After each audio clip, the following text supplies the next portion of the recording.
Mifamotoana amin'i Jesoa Kristy. Anio fa 9 ny volana aogositra.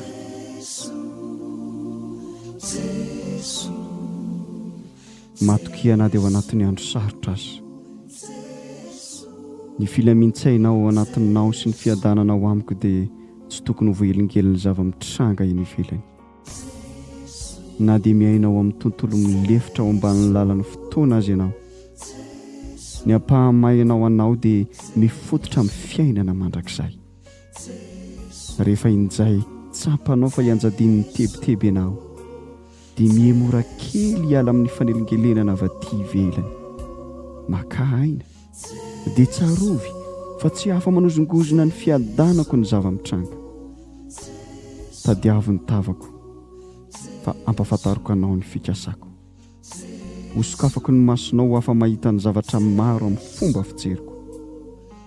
Aza malahelo ny fonareo ary aza manaiko ho azy ny tahotra. Ampy ho anao ny fahasoavako izay omeko anao. Ajaonina toko 19:7. Izany no voalazako taminareo dia mba hanananareo fiadanana amin'ny firaisanamiko. Eto amin'izao tontolo izao no ahitanareo fahoriana nefa mahereza fa izao efa nandresy izao tontolo izao.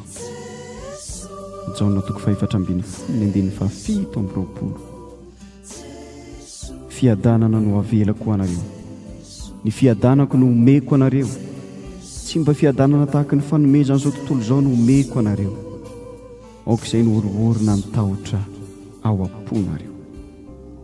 Salamy 5:9. Ka tsaon'ny tompo mahery, tadiavo lalandava ny fanatrehany. Amen. Jesoa, Jesoa, Jesoa.